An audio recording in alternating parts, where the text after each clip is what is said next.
Well, hello to all our viewers. I am Ridhima Bhattnagar. It's always good to see all of you. We back with a subject that most of you would have seen on social media. It's very important that we discuss this because most times conversations around mental health are usually brushed under the carpet, especially as far as sports and athletes are concerned. Just to give you a background, if you haven't followed the story, Simone Biles, a US gymnast, has now pulled out of the competition because she cited difficulty with her mental health. What really happened? What does this mean? And how much pressure do athletes and sports people really go with in a tournament like this, in an event like this, when the entire world is watching? That's exactly what we'll be discussing. We'd love to hear from you guys as well. So just let me just introduce who all I have with me. I have with me Abhijit Deshmukh. He's a sports journalist and commentator, and he's joining us from Tokyo. We'll also have Anand Chilani will be joining us in just a short while to talk to us about how important mental health is and what are the conversations that we should be now having as far as sports and mental health are concerned. Abhijit, it's always a pleasure to be talking to you. Let's first really begin from what's really happening as of now. You are in Tokyo. Talk to us about what's the latest, what's been the response, because if anybody who was watching what really unfolded in that world, I mean, she's a gymnast who's been at the top of the game.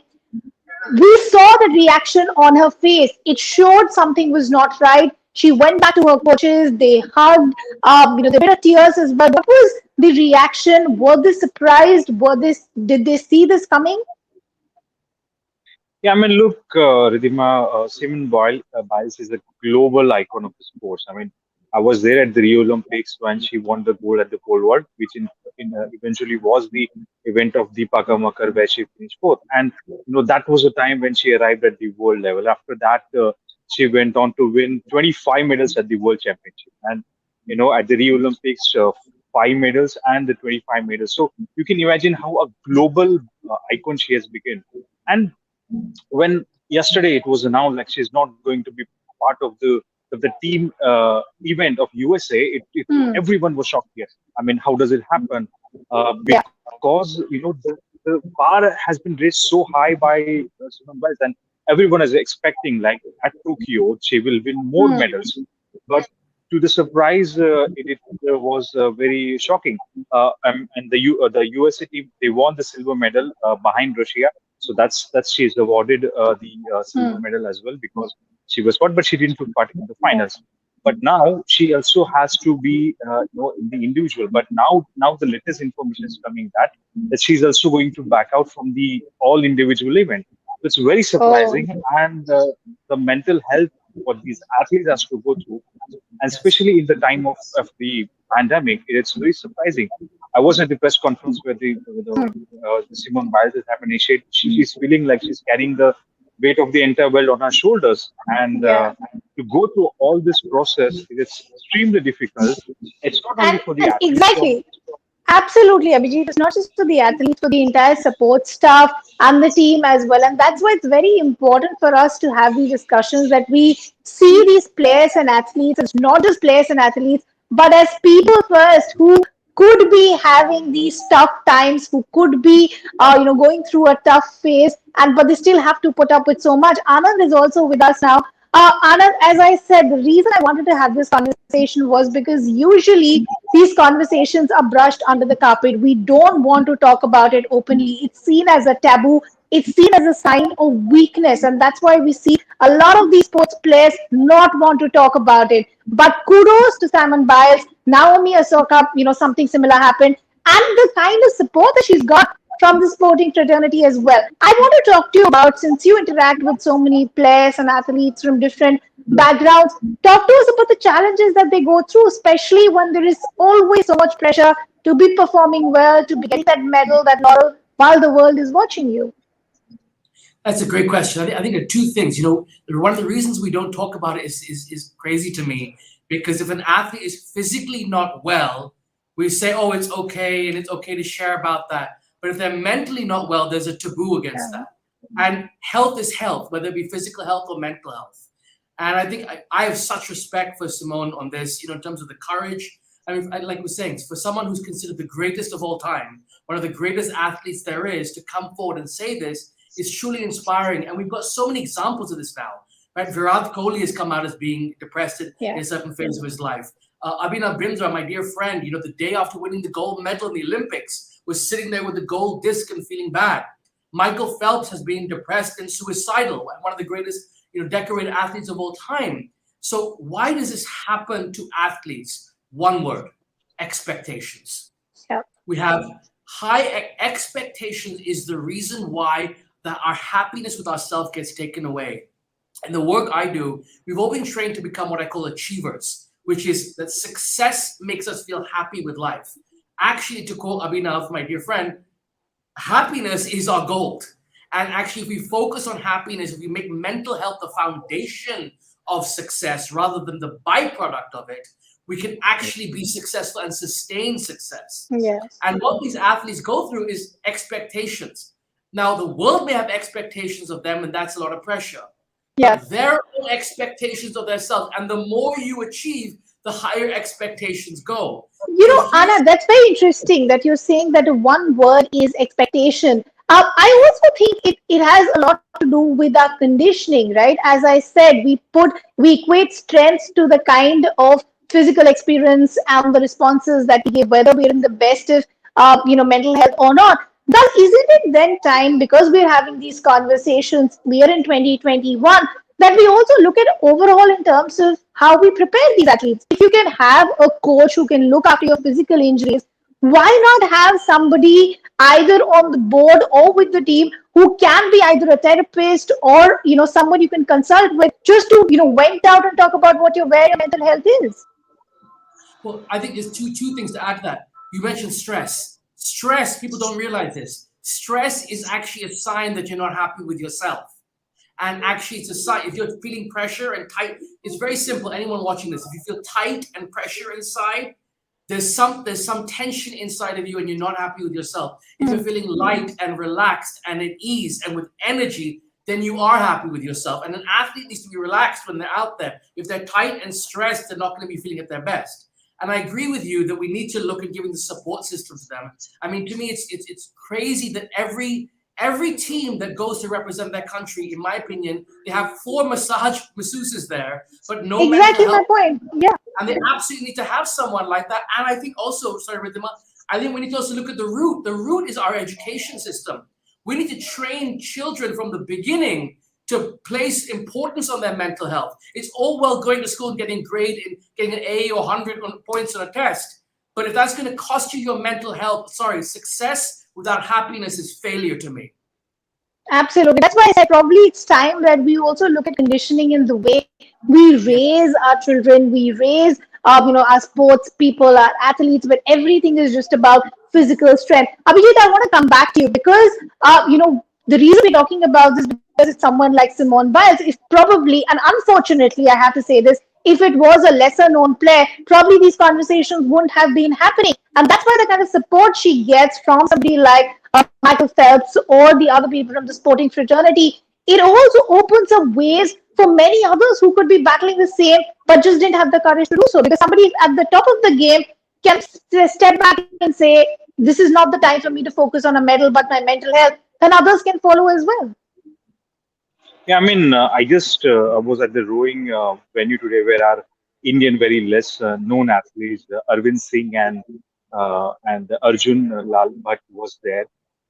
So I spoke to them. I asked him what was the thing you find very difficult in this COVID time. He said when we had the qualification done here at the 7th of May this year, 2021, we went back to Pune and we were there at the Army Institute in Pune for our whole preparation, and we had to be in quarantine, just after 1 day of gap. So Yeah. at everywhere they have to wear the mask. The only time they could take off the mask was either when they were eating or when they were in their room in their room alone. So that kind of brings up so much of mental stress. Even Simone Biles today, she told it's extremely difficult to be here to go through all the process Yeah. when they arrived in the Tokyo.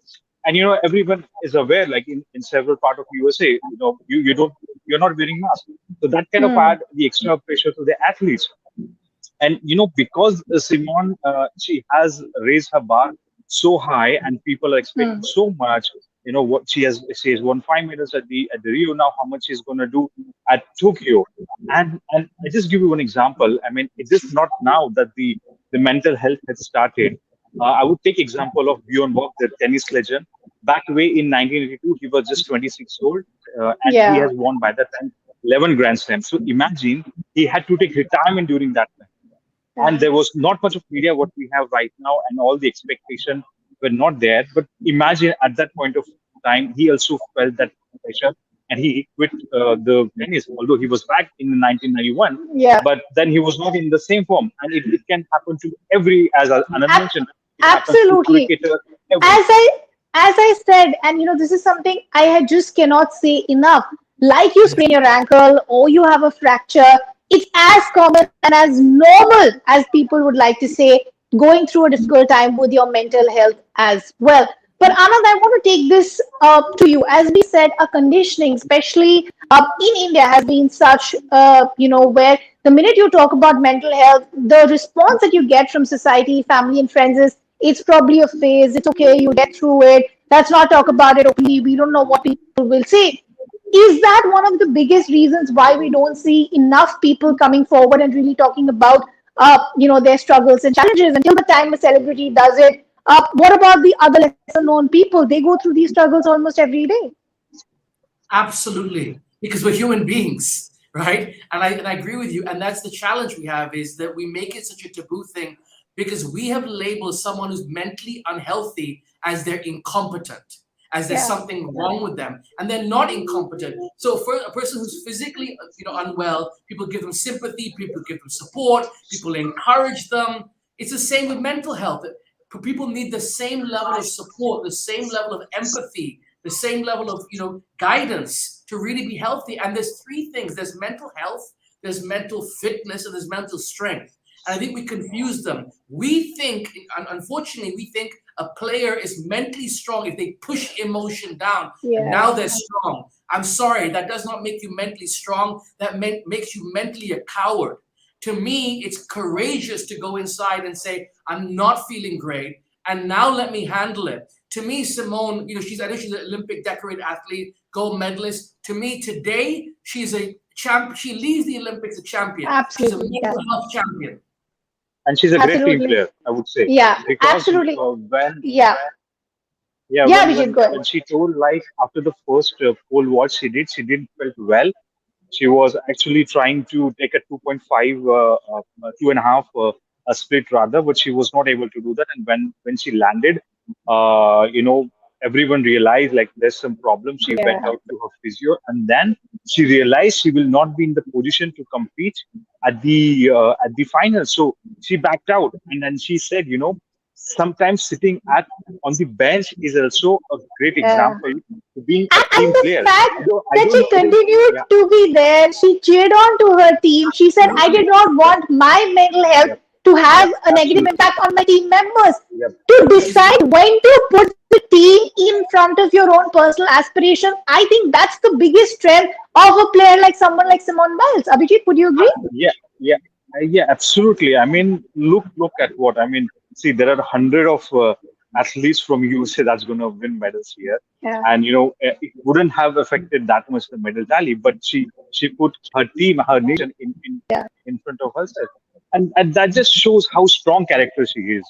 I mean, look, if I could be wrong, but it's a golden opportunity. You don't get to be at the Olympics finals all the time, Absolutely. and this Olympic is again a historic. Out of so much situation, you are there. She had a chance. She could have said no, I would play, and but she Yeah. didn't do that. She went ahead with the team, and her teammates, they were like, oh, how is it going to be? Is it going to be fine or not? They were at the press Yeah. conference, but she was telling them, everything's going to be fine, and she Yeah. said, they want the silver medal without me, which is a great achievement.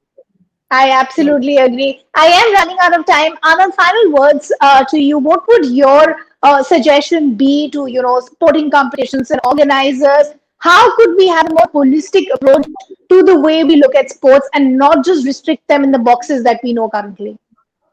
Great. I think I want to clarify one thing. To me, Simone did not put her country first. Simone put herself first. And by putting herself first and taking care of her health, she's able to serve our country and Yeah, her country. And that's the thing is putting your country first at the cost of your own mental health. You're better service to your country if you're fit and you're strong and you're healthy. absolutely. Yeah, I think that's an important distinction. The other piece in terms of what you're saying is in terms of sporting organizations, I think time has passed. We have to realize that mental health, we have to check mental when athletes come into a competition, just like they go through a physical fitness test, they yeah, should go through a mental absolutely. fitness test. It's so important to make sure that the athletes are mentally fit and strong because it's only going to serve them. It can no longer be this kind of thing that's just like a second thing in our focus. It has to be the number one thing because Yeah. athletes I play so also think there needs to much. be a better coherence in our mental health and our physical health. We sometimes try to, segregate them currently, and we forget the synergy in the responses and the productivity if both of these actually work better. And I think that's where the biggest lag is. But I'm really, really glad that these conversations are happening. And Simone Biles and many more hopefully will come forward to say that I will take a pause. It's okay. I will let the medals take a backseat, but let my mental health take a priority. I'll leave the conversation there. Abhijit and Anand, thank you so much for taking our time and joining us. And we really hope that we could be having many more of these conversations in the future without the taboo that we do today in the day. Thanks, Sudhir. Thank you.